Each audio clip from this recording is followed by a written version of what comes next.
तर लयचा अर्थ सांगता येईल का काय आहे? समोर स्क्रीनवर पण आहे, पण आपण नॉर्मली लय होणं म्हणजे कशाच्या अर्थाने वापरतो? कोणी सांगू शकेल का? लय होणं म्हणजे काय?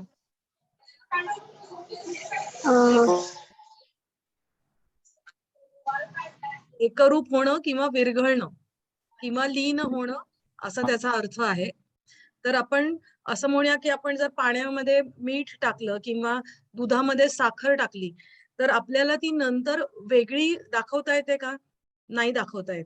तर ती पूर्णपणे एकरूप होऊन जाते आणि ते जसं जसं मीठ पाण्यामध्ये विरघळतं किंवा एकरूप होतं, त्याचप्रमाणे आपलं जे स्वरूप आहे, म्हणजे प्रत्येक व्यक्तीचं जे स्वरूप आहे, म्हणजे जीवाचं स्वरूप जे आहे, तर ते स्वरूप परमात्म्याच्या स्वरूपामध्ये लय होणं, विलीन होणं म्हणजेच त्याला लय योग म्हणतात. म्हणजे ते एकरूप होतो. आपण म्हणतो ना जीवात्मा, परमात्मा, जीवात्मा, शिवात्मा एकरूप झाले. तर ते हे जे एकरूप होणं असतं, त्याला लय योग असं म्हणतात. आता लय योग हा वेगवेगळ्या ग्रंथांमध्ये त्याचं वेगवेगळ्या म्हणजे लय होणं म्हणजे एकरूप होणं, पण वेगवेगळ्या संबंधामध्ये ते आपल्याला आढळून येतं. आता ते कशाप्रकारे? तर याच्यामध्ये काय आहे, की मंत्रयोगाचं सार आहे.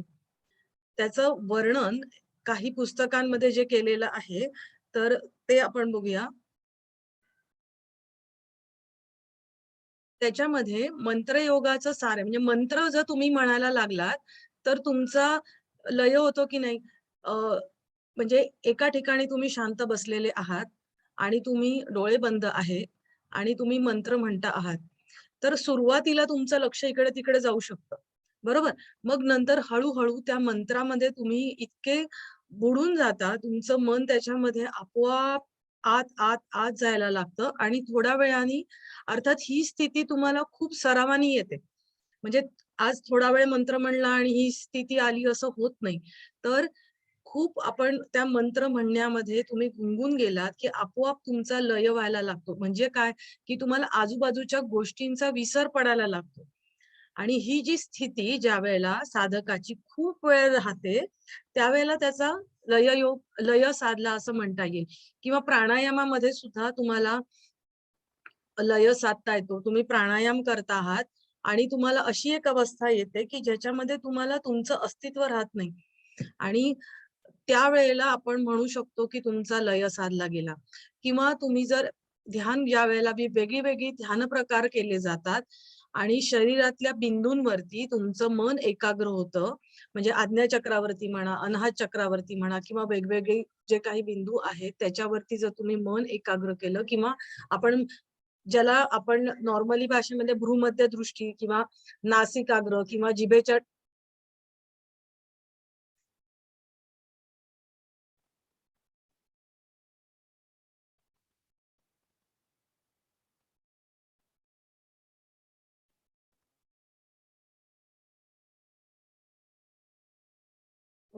किंवा जिभेच्या टोकावरती जर तुम्ही मन एकाग्र केलं, तर तुम्हाला लक्षात येतं, की पुढे-पुढे तुम्हाला तुमचं अस्तित्व उरत नाही. तुमचा लय साधला जातो. आता लय साधला जातो म्हणजे काय होतं नंतर? तर 5 ज्ञानेंद्रियांचं नियंत्रण केलं जातं. ज्याला प्रत्याहार म्हणतात. म्हणजे आपण जे म्हणतो ना, की आपल्याला आजूबाजूच्या गोष्टींचं ज्ञानच राहत नाही. बाहेर काय चाललंय ऐकायला येत नाही. सुरुवातीला जर आपण बसलो आहोत ध्यानामध्ये, तर डोळे बंद जरी केले तरी बाहेरचे आवाज येतात. दरवाजा उघडा आहे का? कोणाचा तरी नळ वाहतोय, कुठून तरी आवाज येतोय, कोणीतरी बोलतंय. या सगळ्या गोष्टी म्हणजे काय अजून कान आपले उघडे असतात. डोळे बंद केलेले आहेत, पण कान आपले उघडे असतात. बरोबर? पंचेंद्रियांमधलं कान हे पटकन तुम्हाला रिसीव्ह करतं. बरोबर? तर मग हळू ह्या गोष्टी सुद्धा तुमच्या ज्या आपली 5 इंद्रिय आहेत त्यांचे आहार म्हणजे डोळ्यांचं बघणं आहे, कानाचं ऐकणं आहे, त्वचेचा स्पर्श आहे, जिभेची चव आहे, हे सगळे 5 इंद्रियांचे जे आहार आहेत, तर तो प्रति आहार म्हणजे ते कट ऑफ होतात आणि तुमचं मन जे बाह्यमुखी असतं ते अंतर्मुखी व्हायला लागतं. म्हणजेच काय होतं, की तुमचा प्रत्याहार साधायला लागतो. आणि मग काय होतं पुढे? मग प्रत्याहार साधला, तुमची इंद्रिय सगळी आतमध्ये वळवली गेली, ती आत्म्याकडे वळवली जातात आणि मग काय होतं, तुमचं मन तुमचं शांत व्हायला लागतं. आता मन शांत व्हायला लागतं, त्याची उपमा कशी दिलेली आहे, की वारा पूर्ण थांबल्यावर दिव्याची ज्योत जशी शांत तेवते, त्याप्रमाणे ध्येय वस्तूत पाहिजे. ध्येय वस्तूत एकाग्र झालेले मन स्तिमित होते, निर्विचार होते. स्तिमित होते म्हणजे शांत होते. ध्येय वस्तू म्हणजे ज्या वस्तूवर तुम्ही मन एकाग्र करता आहात. म्हणजे काय, की जशी जर आपण इथे दिवा ठेवला, इथून खिडकी आहे, वारा येतोय, तर ती हलणार. पण जर ती शांत, जिथे वारा नाहीये अशा ठिकाणी जर ती ठेवली, तर काय होतं, ती शांतपणे तेवते. बरोबर? आणि त्याच्या शांत ज्योतीकडे बघून आपलंही मन शांत व्हायला लागतं. हं? तसंच तुम्ही तुमचं ध्येय वस्तू म्हणजे तुमचं जिव्हाग्र असेल, नासिकाग्र असेल, भ्रूमध्य असेल किंवा कुठल्याही शरीरातलं बिंदू असेल किंवा कुठल्याही प्रतिमेवर तुम्ही मन एकाग्र करत असाल, तर तुम्ही त्या वस्तूवरती मन एकाग्र करायला सुरुवात केल्यानंतर तुमचा प्रत्याहार साधतो, तुमचं मन शांत होतं आणि मग काय होतं, तुमचं मन निर्विचार होतं. म्हणजे शांत होतं म्हणजे काय होतं, की मनामध्ये वेगळे वेगळे एका वेळेला खूप सारे विचार असतात. बरोबर? आता समजा मी तुमच्याशी बोलते आहे, तरी बॅक ऑफ द माइंड काहीतरी विचार माझ्या मनामध्ये येऊन जातोच. म्हणजे मी जर बोलते आहे तरी सुद्धा. तुम्ही माझं ऐकता आहात तरी सुद्धा काहीतरी दुसरा विचार ऐकण्याच्या शिवाय अजून तुमच्या मनामध्ये येऊन जातोच. एक विचारांची मालिका आपल्या मनामध्ये सतत चालू असते. तर ही मालिका जी आहे, तर हे विचार आधी कमी व्हायला लागतात आणि कमी होता होता एक विचारावरती म्हणजे तुम्ही ज्या ध्येय वस्तूकडे तुमचं लक्ष आहे तिथेच येऊन थांबतात. बरोबर? मन निर्विचार होतं, संकल्प विकल्प नाहीसे होतात आणि ही स्थिती सहज बनते. म्हणून यास लय योग, दुसरी त्याची नावं काय आहे, की सहजा म्हटलं जातं किंवा उन्मनी अवस्था असं म्हटलं जातं. म्हणजे तुमचं मनच तिथे राहत नाही. तुमच्या मनाचा लय साधला जातो आणि सहजतेने गोष्टी घडतात. म्हणजे मारून मुटकून कुठल्याही गोष्टी इथे केलेल्या नाहीयेत. तुम्ही काही मंत्रयोग किंवा काहीही जे काही तुम्ही मार्ग अवलंबलेला आहे, त्या मार्गानंतर तुमचं मन खूप शांत होतं, निर्विचार होतं. तुमच्या मनातले संकल्प, विकल्प नाहीसे होतात आणि मग तुमची जी अवस्था होते, साखर पाण्यात विरघळल्यावर किंवा मीठ पाण्यात विरघळतं तशी, तर त्याला लय योग असं म्हटलं आहे. हे तुमच्या एवढं लक्षात आलं का? एवढं लक्षात आलेलं आहे? हो मॅडम. हो. हां. हो मॅडम. आणि तुम्हाला काही नाही समजलं तरी तुम्ही विचारू शकता. हो आता मॅडम. पुढे आपण बघूया, की एक मिनिट आता मंत्रयोग, आता ही कुंडलिनी शक्ती जागृत होते. म्हणजे आता आपण काही गोष्टी बघितल्या, की कशा कशाने तुमचा लय साधला जातो. पण आपल्या ग्रंथांमध्ये कुंडलिनी शक्ती जागृत होते आणि त्यावेळेला जो लययोग साधला जातो त्याच्याबद्दल जे वर्णन दिलेलं आहे ते आपण बघूया, की मंत्रयोग व हठयोग साधनेने कुंडलिनी शक्ती जागृत होते. कुंडलिनी शक्ती जागृत झाल्यावर स्वतः काहीच न करता त्या शक्तीला समर्पित होणे म्हणजेच लययोग होय. म्हणजे तुम्हाला हठयोग साधनेसाठी तुम्हाला कष्ट करायला लागतात, बरोबर? तुम्ही आता हठयोग शिकता आहात ना? हठयोग प्रदीपिका तुमची चालू झाली आहे ना शिकायला? शिकतात का आता? नाही, अजून नाही झाली मॅडम. अजून नाही झाले. ओके, ठीक आहे, ठीक आहे. तर हठयोगासाठी तुम्हाला साधना करायला लागते. मंत्रयोग तुम्हाला आपोआप म्हणजे तुम्हाला मंत्र म्हणायला लागतात, उच्चारण करायला लागतं आणि ह्या सगळ्या साधनेने काय होतं, जर तुमची कुंडलिनी जागृत झाली, तर त्या शक्तीला तुम्ही फक्त समर्पित व्हायचं आहे. तुम्हाला बाकी काही नाही करायचंय आणि त्यावेळेला तुमची जी अवस्था असते, तिला लययोग असं म्हटलं जातं. आणि त्याच्यानंतर तुम्हाला काहीच करायचं नाहीये. ती शक्तीच तुमच्याकडनं पुढची जी साधना आहे ती करवून घेते. आपण मागे शक्तिपात योगमध्ये म्हटलेलं आहे, की एकदा तुमच्या कुंडलिनी शक्ती जागृत झाली, की पुढची साधना आहे ती शक्तीच तुमच्याकडनं करून घेत असते. ती शक्तीच आपल्याकडून योग्य तो अभ्यास करून घेते. अंतर्नाद ऐकून त्याप्रमाणे वागणे म्हणजेच लययोग होय. बरोबर? हो मॅडम. आता पुढे मॅडम आपण हे वाक्य रिपीट करा ना हा प्लीज. एक हे मिनिट. वाक्य रिपीट करा ना. ओके ओके ओके ठीक आहे ठीक आहे ठीक आहे. एक मिनिट. आपण पहिल्यांदी लययोग किंवा मंत्रयोग म्हणजे काय आपण बघितलं. नाही सॉरी, लययोग म्हणजे काय बघितलं की वाऱ्याची आपली मनाची जी अवस्था आहे ती दिव्याच्या ज्योतिषी केलेली आहे, बरोबर. आणि आता हा. नंतर मंत्रयोग आणि हठयोग साधनेने कुंडलिनी जागृत होते. कुंडलिनी शक्ती जागृत झाल्यावर काहीच न करता त्या शक्तीला समर्पित होणं म्हणजेच लययोग होय. हे तुम्हाला मी नोट्स पाठवणार आहे, तुमच्या सरांकडे पाठवणार आहे, सर हो तुम्हाला देतील. हो हो मॅडम. हा, ती हो हो शक्ती चालेल. आपल्याकडून योग्य तो अभ्यास करून घेते. म्हणजे तुम्हाला हे वाचता वाचता नोट्स काढायचे असतील तर जरूर काढा, कारण का तुम्हाला हा. ती सवय लागेल. रेडीमेड हो मिळाल्यावरती तुम्ही नंतर कधीतरी वाचाल, बरोबर. पण आता हो तुम्ही पॉइंट्स लिहिले तर तुमच्या लक्षात राहतील. म्हणजे वर्ड टू वर्ड नाही लिहिलं हा तरी काही मुद्दे तुम्ही लिहून घ्या. शक्तीच आपल्याकडून योग्य तो अभ्यास करून घेते.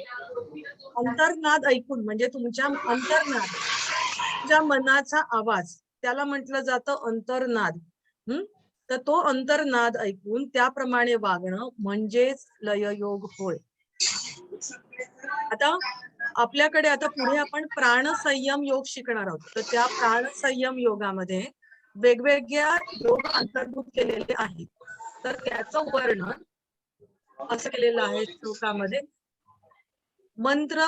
मंत्रो लयो हठो राजयोगो अंतर्भूमिकाः क्रमात. आता मंत्रयोग, लययोग, आता तो किती, तो महायोग आहे, तो 4 योग मिळून बनलेला आहे. तर ते 4 योग कोणते आहेत? तर मंत्रयोग, लययोग, हठयोग, राजयोग. सुवर्णाजी तुम्ही जरा म्यूट करता का? हो सॉरी. हो सॉरी लक्षात. हा. तर त्या साधने ते 4 योग मिळून महायोग बनलेला आहे. मंत्रयोग, लययोग, हठयोग आणि राजयोग या चतुर्विध एकात्म साधनेला महायोग असं म्हटलं जातं.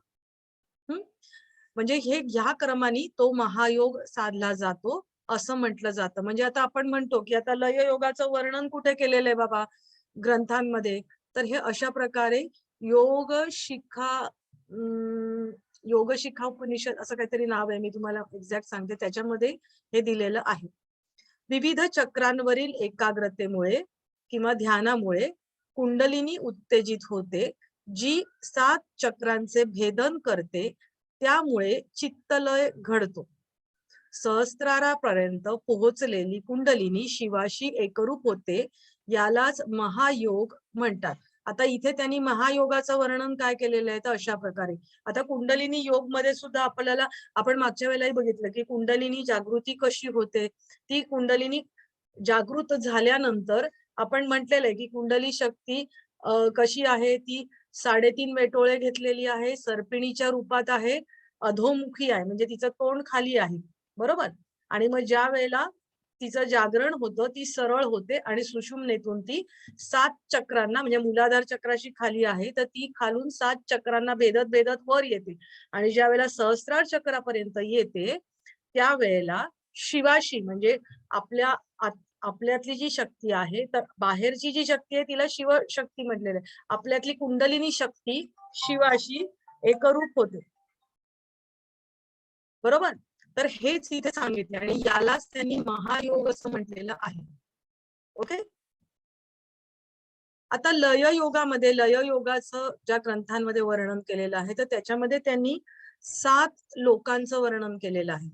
तर ते 7 लोक कोणते आहेत तर भूलोक, भुवः लोक, स्वः लोक, महः लोक, जनः लोक, तपः लोक, सत्यलोक, असे 7 लोकांचं वर्णन त्या लययोगामध्ये केलेलं आहे. लोक म्हणजे रिपीट करतो. भूलोक, तुम्हाला स्क्रीन दिसत नाहीये का सर? स्क्रीनवरती हे सगळं आहे, म्हणजे मी रिपीट करते पण सांगते तुम्हाला, म्हणजे स्क्रीनवरती तुम्हाला येणार. तुम्ही मोबाईल जर जवळ ठेवलात ना तर तुम्हाला दिसेल. मी म्हणून त्याचा फॉन्ट साईज पण मोठी ठेवली आहे, म्हणजे तुम्हाला ऍट द सेम टाइम मोबाईलवर पण वाचता येईल. ओके. भूलोक पहिलं म्हणजे भूलोक, मग भुवः, मग स्वह, मग महः,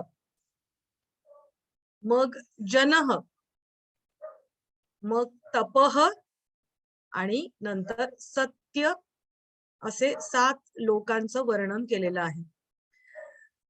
लोक चेतनेच्या अभिव्यक्तीच्या विविध सूक्ष्म अवस्थांचे प्रतिनिधित्व करतात. आता हे लोक काय आहेत, तर तुमच्या शरीरामध्ये जी चेतना आहे आणि त्या चेतनेची अभिव्यक्ती म्हणजे आपल्या ज्या सूक्ष्म अवस्था शरीराच्या अंतर्गत घडून येतात. आपल्यासारख्या लोकांना हे काही कळणारच नाही. आपल्याला जे ऋषी मुनींनी अनुभवलं, त्यांनी जे लिहून ठेवलेलं आहे ते आपण वाचतो आहोत, बरोबर. पण ह्या गोष्टी त्याच्यानीच आपण समजून घेण्याचा प्रयत्न करणार आहोत. तर आपली जी चेतनेची अभिव्यक्तीच्या विविध सूक्ष्म अवस्थांचे प्रतिनिधित्व करतात. म्हणजे आपण चक्र जशी म्हटलेलं आहे तसं हे वेगवेगळ्या सूक्ष्म अवस्था आहेत की तुम्हाला त्या अवस्थेत त्या जाणवतात. ते ऊर्जा आणि कुंडलिनीच्या जागृतीमुळे अनुभवले जातात. म्हणजे त्यांचा अनुभव तुम्हाला केव्हा मिळू शकेल, आता हे मी शब्दामध्ये सांगितलं, पण त्याचा प्रत्यक्ष अनुभव हा त्या व्यक्तीला केव्हा करता येईल, तर तुमची जी कुंडलिनी जागृती होईल त्यावेळेला तुम्हाला ते अनुभवायला येतील. आता त्याच्यामध्ये अजून काही गोष्टींचं वर्णन केलेलं आहे. तर ते म्हणजे काय, तर आपण बघूया. आपण ज्या वेळेला गणपती अथर्व शीर्ष म्हणतो, ऋतम वच्मी सत्यम वच्मी, बरोबर.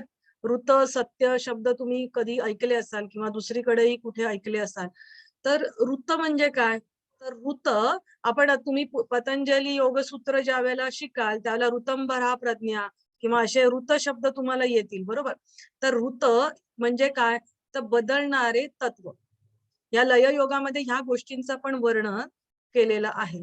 तर ऋत म्हणजे बदलणारे तत्व आणि सत्यम म्हणजे अपरिवर्तित तत्व, म्हणजे जे बदलत नाही ते तत्व. चेतना, विचार, अभिव्यक्ती, निरीक्षण, विश्लेषण आणि साक्षी भाव जी वेगवेगळ्या चक्रांच्या प्रबोधनाने बदलते ते ऋतमचे पैलू आहेत. आपण आता ऋत म्हणजे काय, तर जी तत्व बदलतात ही आपण वेगवेगळी तत्ववर बघितली. तर ही तत्व बदलतात, तर ती बदलणाऱ्या तत्वांची ही नावं आहेत. कुठले तत्व हे चक्रांच्या प्रबोधनाने बदलतात. आणि जे अंतिम सत्य राहतं त्याला सत्य, म्हणजे जे कधीही बदलत नाही त्याला सत्य म्हटलंय, आणि जे बदलतं त्याला ऋत हा शब्द वापरलेला आहे. एवढं लक्षात ठेवायचं. ऋत म्हणजे बदलणारं तत्व आणि सत्य म्हणजे न बदलणारं तत्व. तर आपली चेतना सुद्धा बाह्यमुखी असते, अंतर्मुखी असते. आपले विचार बदलत असतात, आपली अभिव्यक्ती बदलत असते. तुमचं निरीक्षण आहे ते सतत बदलत असतं. तुम्ही विश्लेषण करता ते बदलत असतं. या सगळ्या गोष्टी बदलणाऱ्या आहेत. तर त्यांनी ऋत हा शब्द असा म्हटलेला आहे. हे ऋतचे पैलू आहेत जे तपपर्यंतच्या 6 लोकांमध्ये अनुभवले जातात. म्हणजे आपण हे जे वरती जे बघितले, भूलोक, भुवलोक, स्वलोक, महलोक, जनलोक, तपलोक, या इथपर्यंत तुम्हाला हे जे तुमचे सगळे त्यांनी जे पैलू सांगितले ते बदलत असतात. आणि पुढे काय, 7वा म्हणजे जो सत्यलोक आहे, जिथे परम वास्तव, परमचेतना, आता ही त्याची विशेषणं त्यांनी लावलेली आहे. सहस्त्रार शिवाच्या रूपात अनुभवला जातो. म्हणजे इथे सहस्त्रार चक्राच्या ठिकाणी शिवाच्या रूपामध्ये तुम्हाला जी काही अनुभूती मिळते ती अनुभूती म्हणजे ते सत्य. त्याच्या पुढे सत्य काहीच नाही. ते अंतिम सत्य ज्याला म्हणता येईल की जे कधीही बदललं जात नाही. ही लय योगाची संकल्पना आहे. म्हणजे लय योगाची संकल्पना ही त्यांनी दिलेली आहे. लय योगामध्ये लय योगामध्ये सांसारिक अनुभवाचा आधार म्हणून मूलाधार चक्र आणि अनुभवाचा नवीन परिणामाचा आधार म्हणून विशुद्धी चक्रावरती जोर दिला जातो.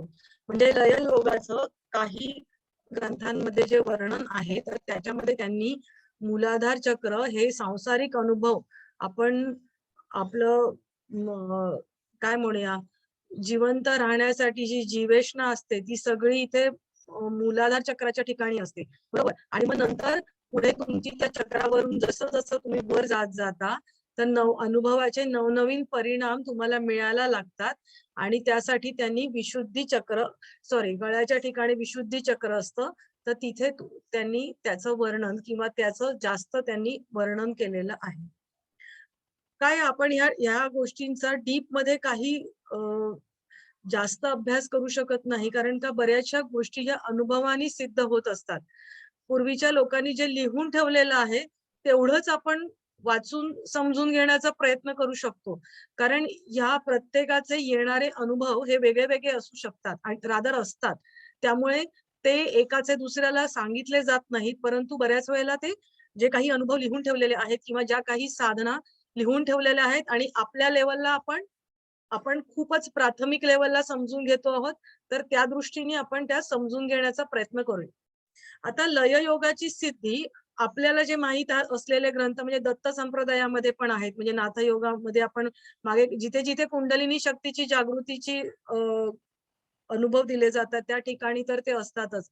पण आपल्याला माहित असलेल्या गोष्टी आपण जर लक्षात घेतल्या तर घेरंड संहिता आणि हटप्रदीपिका हळूहळू तुम्ही त्यांचा अभ्यास करणार आहात. तर लययोगाची सिद्धी कशी प्राप्त होते, तर योनी मुद्रेच्या म्हणजे त्याचा त्यांनी उल्लेख कसा केलेला आहे की योनी मुद्रेच्या अभ्यासाने लययोगाची प्राप्ती होते असं घेरंड संहितेमध्ये म्हटलेलं आहे. आणि प्रदीपिकेमध्ये म्हटलेलं आहे की लय योग हा नादानुसंधानाच्या अभ्यासाने साध्य होतो. नाद, याच्यात नाद अनुसंधान दोन शब्द आहेत. नाद आणि अनुसंधान म्हणजे नादाचा मागोवा घेणं, अनुसंधान म्हणजे मागोमागे जाणं, बरोबर. तर जर नादानुसंधानाचा तुम्ही अभ्यास केला तर तुमचा लय योग साधला जातो. इथपर्यंत तुम्हाला सगळ्यांना समजलेलं आहे का? जर नसेल समजलं तर पुन्हा रिपीट करू शकते. सगळ्यांना समजलेलं आहे? ओके, ठीक आहे.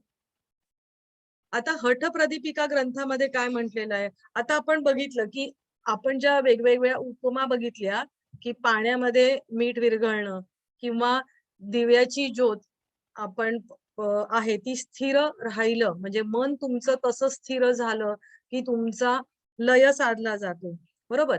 तर आपल्याला काही श्लोक दिलेले आहेत की ज्याचा संबंध आपल्याला वायूशी केलेला आहे.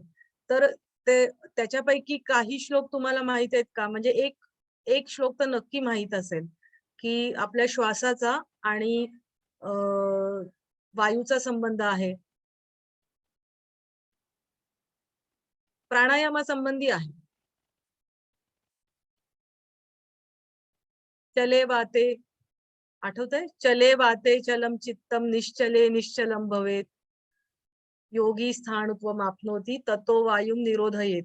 म्हणजे हा प्राणायामासंबंधी आहे, बरोबर. त्याचा अर्थ काय आहे? चले वाते चलम चित्तम. म्हणजे थोडक्यामध्ये काय की आपलं मन कसं आहे, वारा जसा इकडे तिकडे वाहत असतो तसं आपलं मन इकडे तिकडे जात असतं, बरोबर. आता या ठिकाणी आहे तर उद्या लगेच थोड्या वेळाने दुसऱ्या गोष्टीचा विचार करतं, थोड्या वेळाने तिसऱ्या गोष्टीचा विचार करतं. विचारांची मालिका ही सतत चालू असते आणि त्याला आपल्याला जर मनाला कंट्रोल करायचं असेल तर आपण काय करायला पाहिजे, तर आपण श्वासाला कंट्रोल करायला पाहिजे, बरोबर. म्हणजे प्राणायाम त्यांनी त्याच्यासाठी सांगितलंय. आपण मगाशी बघितलं की प्राणायामाने तुमचं मन शांत होतं. वर जे आपण मंत्र प्राण वगैरे बघितलं तर प्राणायामाने तुमचं मन शांत होऊ शकतं. तर कसं शांत होतं, तर तुम्ही श्वासावरती कंट्रोल करता. श्वास तुमचा कसा आहे, तुमच्या नकळत तुमचा श्वास चालू असतो, बरोबर आहे की नाही. आता सुद्धा तुमचा श्वास चालू आहे, तुम्हाला कळतोय का श्वास चालू आहे? नाही कळत. परंतु श्वासावरती आपण आपल्या इच्छेने काही वेळासाठी काही काळासाठी नियंत्रण आणू शकतो, बरोबर. कुंभक करतो आपण त्यावेळेला नियंत्रण आणतो की नाही, किंवा भस्त्रिकामध्ये आपण पटापट करतो म्हणजे त्याची गती बदलतो, बरोबर. म्हणजे वेगवेगळ्या प्रकारे त्याचा गतिविच्छेद आपण करतो. एवढं लक्षात येत आहे प्राणायामाच्या संबंधामध्ये मी काय सांगते ते. हे थोडस वेगळं आहे, परंतु मला पुन्हा इथेच यायचं आहे म्हणून मी तुम्हाला थोडंसं उदाहरणासाठी सांगते. तर आपण जसं श्वासावरती कंट्रोल केला की आता श्वास घेतो त्यावेळेला आपण वायू आतमध्ये घेतो, बरोबर. पण नुसता ती हवा असते का, त्याच्याबरोबर जी शक्ती असते तिला प्राणशक्ती आपण म्हणतो, बरोबर. तर आपण वायूवरती कंट्रोल केला तर आपल्या मनावरती कंट्रोल आपोआप येऊ शकतो आणि हा निरंतर अभ्यासाने येतो. आज प्राणायाम केला आणि तुमचा कंट्रोल आला असं होत नाही, बरोबर. तर तुमचं मन स्थिर करायचं असेल तर तुम्हाला या प्राणवायूवरती तुम्हाला कंट्रोल आणायला पाहिजे, बरोबर. प्राणवायूवरती कंट्रोल आला की मन स्थिर होतं, म्हणजे एकमेकांशी संबंधित आहेत ना या गोष्टी. आता जर तुम्ही एखादा मुलगा चित्र काढत असेल किंवा तुम्हीच एखादी गोष्ट मन लावून करत असाल तर तुमच्या लक्षात येईल तुमची श्वासाची गती ही आपोआप कमी झालेली असते. तुमचं मन स्थिर व्हायला लागलं की तुमचा श्वास सुद्धा हळूहळू श्वासाची गती कमी व्हायला बंद होत नाही, स्थिर कमी व्हायला लागतो, बरोबर. तर मन स्थिर झालं की तुमचा प्राणवायू आहे तर तो सुद्धा स्थिर व्हायला लागतो.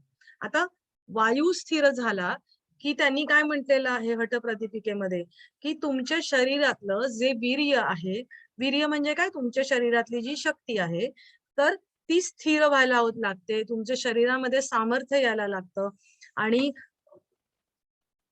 म्हणजे स्थिरपणा येतो, बरोबर. मन स्थिर झालं की तुमचा प्राणवायू स्थिर होतो, वायू स्थिर झाला की शरीरातलं वीर्य, जी काही तुमची आपली शरीरातली जी शक्ती आहे ती स्थिर होते. वीर्य स्थिर झालं की तुमच्या शरीरामध्ये सामर्थ्य तुम्हाला यायला लागतं, स्थिरपणा यायला लागतो. आता तुम्हाला कळलं श्वासाचा आणि ह्या गोष्टीचा मनाचा आणि हा कसा शरीराशी संबंध आहे, एवढं कळलं का? हो मॅडम. मला फक्त मॅडम तो जो तुम्ही चले वातम चले चित्तम हा. तो त्या श्लोक जो आहे त्याचा नंबर हठप्रदीपिकेमध्ये आहे. चॅप्टर नंबर आणि नाही लक्षात माझ्या, दुसऱ्या चॅप्टर मध्ये असणार पण मला नंबर नाही लक्षात, मी तुम्हाला पाठवते. चले, पण मला श्लोक पाठ आहे तो नंबर नाही लक्षात आता. ठीक. हम्म. हा, ओके. आता याच्यामध्ये त्यांनी आता आपण थोडस पुढे जाऊया. आता ही जर पार्श्वभूमी आपण हठप्रदीपिकेमध्ये प्राणाबद्दल किंवा मन पवन संबंध त्यांनी दिलेला आहे की तुमचं मन आणि श्वासाचा संबंध कसा आहे, तर अशा प्रकारे त्यांनी सांगितलेलं आहे.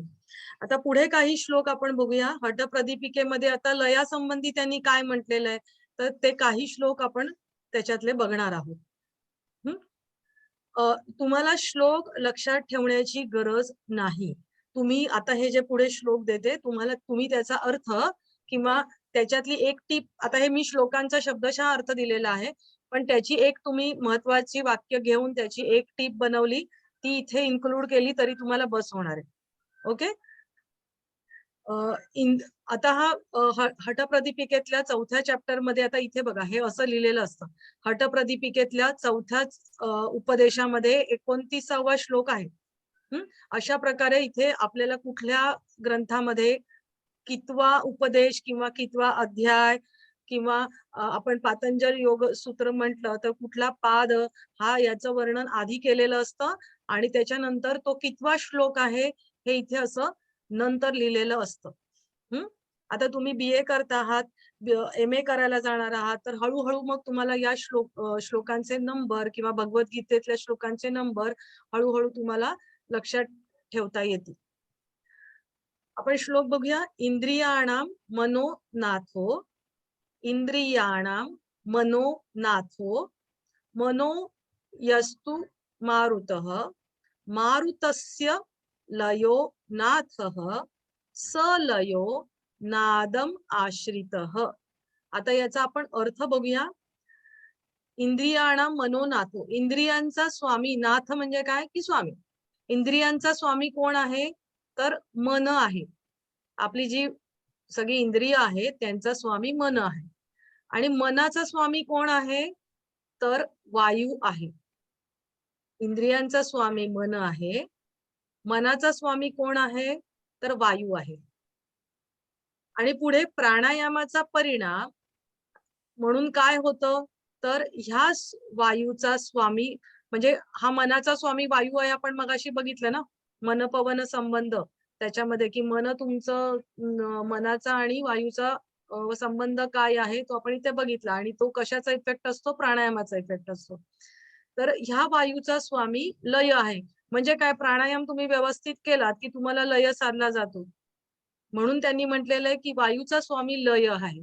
आणि आता लय तुम्हाला कशाने प्राप्त होतो, तर नादाच्या श्रवणाने तो प्राप्त होतो. नादानुसंधानाचा ज्यावेळेला तुम्ही अभ्यास कराल तेव्हा त्याच्यामध्ये भ्रामरी किंवा इतर काही गोष्टी, ओंकार किंवा पुढे नाद, वेगवेगळे नाद, आपल्याला अंतर्नाद सुद्धा ऐकायला येतात.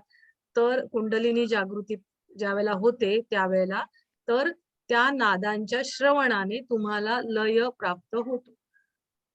कुंडलिनी जागृत होताना वेगवेगळे आपल्याला आवाज आतमध्ये ऐकायला येतात. तर त्या नादांवरती तुम्ही गुंगून जाता आणि तुम्हाला लय साधला जातो, असं त्यांनी म्हटलेलं आहे. हे एवढं समजलं का या श्लोकाचा अर्थ? इंद्रियांचा स्वामी मन आहे, मनाचा स्वामी वायू आहे, वायूचा स्वामी लय आहे आणि लय तुम्हाला कशाने साधला जातो, तर नादाच्या श्रवणाने तुम्हाला तो साधला जातो. आता पुढचा श्लोक बघूया. सोयमेवास्तु मोक्षाख्यो मास्तु वापि मतांतरे मनः प्राणलये कश्चिदानंदः संप्रवर्तते. हा मन व प्राण म्हणजे वायू यांचा लय मोक्ष मानण्याप्रमाणे आहे. म्हणजे आता मन प्राण किंवा मन वायू यांचा लय होतो. म्हणजे काय होतं, आता इथे आपण बघितलं. आता जर तुमचा लय झालेला आहे, तुमचं अस्तित्वच तुमचं शिल्लक राहिलेलं नाहीये, तर आपण त्याला ती मोक्षाची अवस्था प्राप्त झाल्याप्रमाणे म्हणू शकतो, असं स्वामी स्वात्माराम इथे म्हणतात. याबाबत काही इतर समजुती वा म्हणणे असले तरी त्याच्याशी कर्तव्य नाही, असंही ते पुढे म्हणतात. की म्हणजे त्यांना असं वाटतं की ज्यावेळेला मन आणि वायू ज्यावेळेला यांचा लय होतो त्यावेळेला ती अवस्था मोक्षाप्रमाणेच असते. मात्र मन व प्राण यांचा लय झाल्यावर एक विशेष प्रकारचा आनंद प्राप्त होतो. आता हा आनंद प्राप्त होतो हा शब्दात सांगण्यासारखा नसतो, कारण हा प्रत्येकाला मिळणारा आनंद हा वेगळ्या स्वरूपात असतो. आणि शब्दात जर सांगता आला तर ती आनंदाची परिसीमा नाही असं समजून घ्या. शब्दात जर तुम्हाला सांगता येतोय तर तो तुमच्या मनाचा भ्रम असू शकतो, म्हणजे तो खरा आनंद नाही. हे अगदी म्हणूनच आपल्याला त्याचं वर्णन मिळत नाही. तो अवर्णनीय आहे वगैरे असे शब्द मिळतात, कारण ते शब्दात सांगता, ते शब्द तुम्हाला उच्चारताच येत नाही अशी अवस्था तुम्हाला असते. त्यामुळे तुम्ही ज्या वेळेला समाधीतून जागृत होता त्यावेळेला तुम्हाला काय झालं हे सांगू शकत नाही.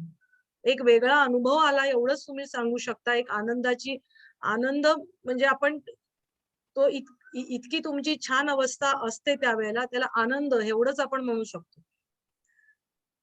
मात्र मन व प्राण यांचा लय झाल्यावर एक विशेष प्रकारचा आनंद प्राप्त होतो. केवळ मनाचा लय आनंदकारी नसतो, तर मन व प्राण यांचा लय हा आनंदकारी असतो. म्हणजे नुसता मनाचा लय झाला तर तो आनंद मिळाला असं म्हणता येईल का? नाही. त्याच्याहून उच्च प्रतीचा आनंद, म्हणजे मनोलय सुद्धा महत्वाचा आहे, पण त्याच्याहून सुद्धा उच्च प्रतीचा आनंद हा तुम्हाला मन आणि प्राण या दोघांचा लय झाला तर तो तुम्हाला होऊ शकतो, तो आनंदकारी असतो, असे स्वात्माराम योगी यांचं म्हणणं आहे. इथपर्यंत समजलं आहे का? इथपर्यंत सगळ्यांना समजलंय? हो मॅडम. थोड्या वेगळ्या गोष्टी आहेत, पण ह्या पुन्हा पुन्हा वाचाल त्यावेळेला तुम्हाला सोप्या वाटतील, कारण फार काही कठीण नाहीये. तुम्ही श्लोक लक्षात ठेवण्याची गरज नाहीये, पण त्याचा अर्थ तुम्ही लक्षात घेणं गरजेचं आहे. आता पुढे त्यांनी काय म्हणलं आहे?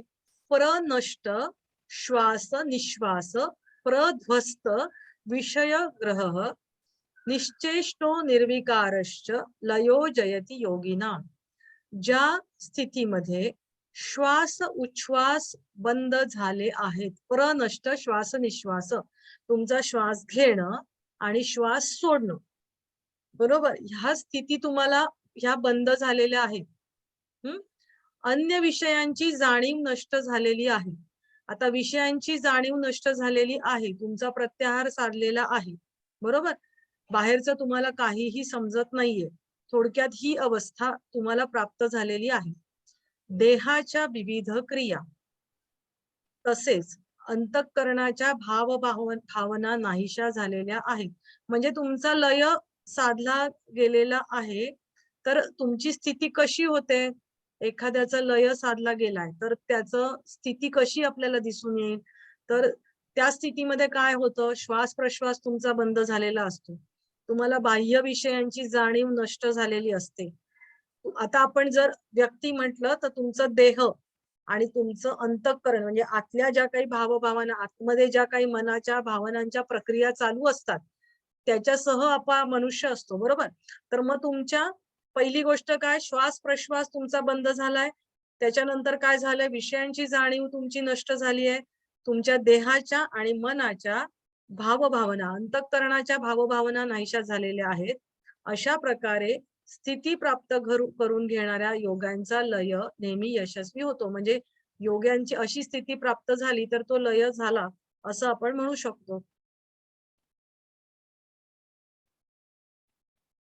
उच्छन्न सर्व संकल्पो निःशेषा शेषा चेष्टितः स्वावगम्यो लयः कोपी जायते वागगोचरः. ज्यामध्ये सर्व संकल्प विकल्प असे मनाचे परिणाम, या सर्व प्रकारच्या मनाच्या क्रिया बंद होऊन ज्याचे वर्णन शब्दांनी करता येणार नाही असा लय योगी माणसास प्राप्त होतो. आपण आता मगाशी बघितलं, तुमचे मनाचे सगळे व्यापार बंद होतात. तुमच्या मनाचे संकल्प विकल्प जे काही तुमच्या मनाच्या क्रिया, मन हे आपलं एकच असतं पण त्याचं कार्य वेगवेगळं असतं. त्याच्यामुळे आपण म्हणून हे वेगवेगळे शब्द वापरत असतो. तर या मनाच्या सगळ्या ज्या काही क्रिया आहेत तर ते सगळं तुमचं बंद होतं आणि तुम्हाला शब्दांनी वर्णन करता येणार नाही अशी आनंदाची स्थिती तुम्हाला प्राप्त होते. यत्र दुष्टिर्लयस्तत्र भूतेंद्रिय सनातनी सशक्तिर्जीवभूतानां द्वे अलक्ष्ये लयम गते. जेथे स्थिर भावानी पहावे तेथे मन लय पावते. म्हणजे आता एखादा योगी माणूस आहे तर त्याची साधना म्हणजे लय योग त्याला साध्य झालेला आहे. तर त्याचं नंतर काय होतं, तर नंतर आहे ना तो आपोआप जिथे बघेल त्याला तो लय त्याला मिळू शकतो, बरोबर. म्हणजे एकदा तुम्हाला लय साध्य झालेला आहे आणि तुमची साधना चालू आहे, बरोबर. तर ती साधना चालू आहे, लय योगामध्ये तुम्ही स्थित आहात. तर अशा योगी माणसाचं काय होतं, तर जिथे त्यांनी दृष्टी नुसती टाकली तरी तिथे कोणत्याही क्षणी त्याचा लय होऊ शकतो. त्याच्यासाठी त्याला फार काही कष्ट घ्यायला लागत नाही. प्राण्यांची जीवशक्ती व इंद्रिये त्यात असतात. तुमच्या भावभावना त्याच्यामध्ये काहीही त्याच्यामध्ये नसतात. आणि ही शक्ती व अविद्या दोन्ही न दिसणाऱ्या ब्रह्मामध्ये विलीन होऊन जातात. आता हे पुढचं ही शक्ती जी आहे, आपण आपल्याला शेवटी मनुष्याची सगळ्यात शेवटी अविद्या शिल्लक राहते. बाकी सगळं जरी नष्ट होत गेलं तरी सूक्ष्म रूपाने अविद्या शिल्लक राहते. पण ही अविद्या सुद्धा शेवटी न दिसणाऱ्या ब्रह्मामध्ये विलीन होऊन जाते. खाली पाहिजे.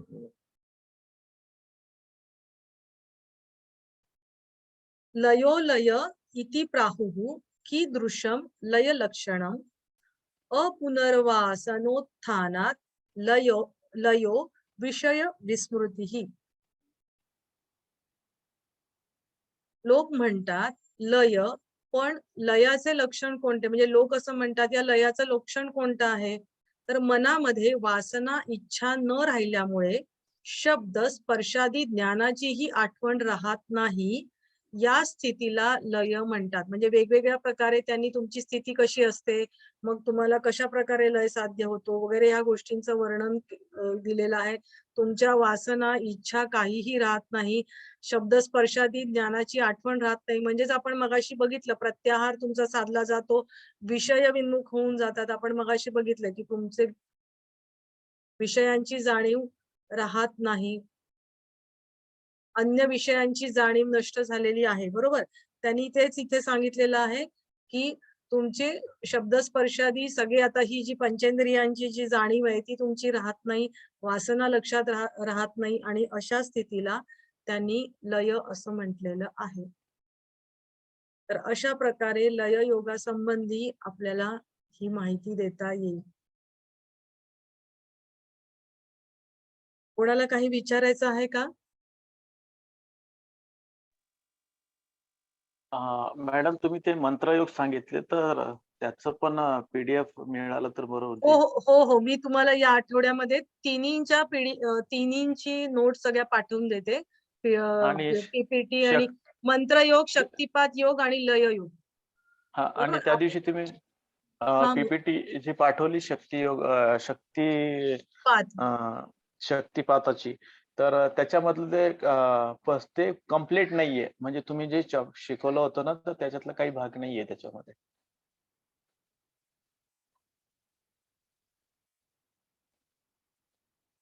हॅलो? हॅलो? मॅडम ऐकताय का?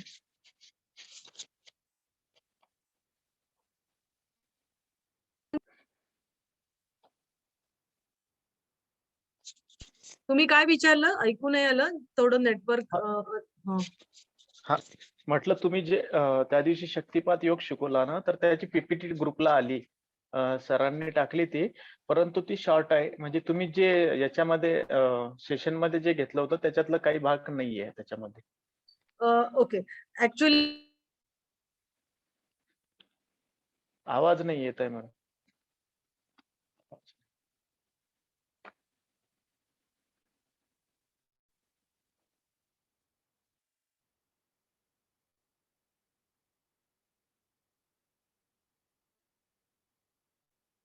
तुमचा आवाज नाही येत आहे मॅडम. आवाज येत नाहीये मॅडम.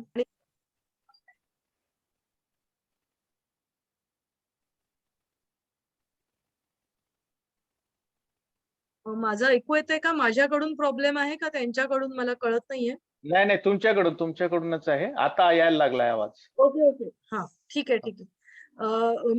पीपीटी मध्ये नेहमी कमी मुद्दे म्हणजे मुद्दे दिले जातात आणि त्याच्या आधारे त्या आपल्याला जास्त म्हणजे वर्णन त्याचं केलं जातं.